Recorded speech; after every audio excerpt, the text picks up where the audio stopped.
We are not joining the US and Israeli offensive strikes. We believe that the best way forward for the region and for the world is a negotiated settlement in which Iran agrees to give up any aspirations to develop a nuclear weapon. Mr. Speaker, the United Kingdom was not involved in the initial strikes on Iran by the US and Israel. That decision was deliberate. We believe that the best way forward for the region and for the world is a negotiated settlement in which Iran agrees to give up any aspirations to develop a nuclear weapon and ceases its destabilising activity across the region. That has been the long-standing position of successive British governments. President Trump has expressed his disagreement with our decision not to get involved in the initial strikes.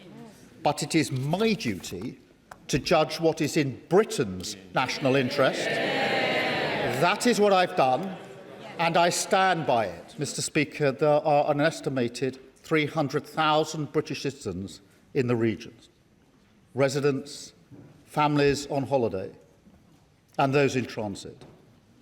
Iran has hit airports and hotels where British citizens are staying. It is deeply concerning for the whole House and the whole country. And, Mr. Speaker, our armed forces are also being put at risk by Iran's actions. On Saturday, Iran hit a military base in Bahrain with missiles and drones.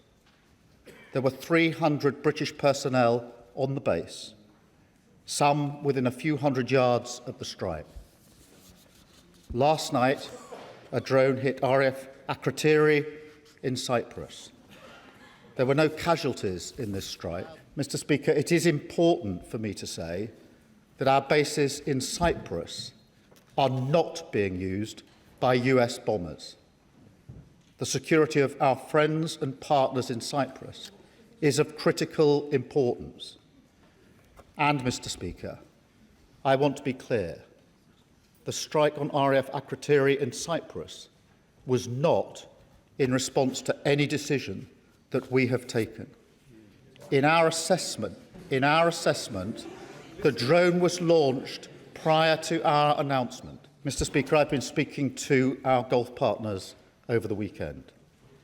They're outraged by Iran's acts, particularly as they played no part in any strikes, and they've asked us to do more to defend them.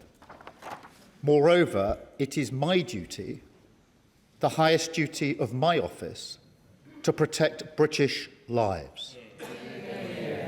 That is why we put British jets in the air, Typhoons and F-35s, as part of coordinated defensive operations, which have already successfully intercepted Iranian strikes, including, Mr. Speaker, taking out one drone that was heading towards a coalition base in Iraq, housing UK service personnel. It is simply not possible to shoot down every Iranian missile and every drone after they've been launched.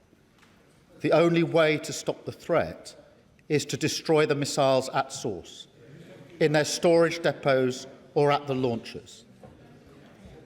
The US requested permission to use British bases for that specific and limited defensive purpose because they had the capabilities to do so. Yesterday evening, we took the decision to accept that new request in order to prevent Iran firing missiles across the region, killing innocent civilians, putting British lives at risk, and hitting countries that have not been involved. To be clear, the use of British bases is limited to the agreed defensive purposes. We are not joining the US and Israeli offensive strikes.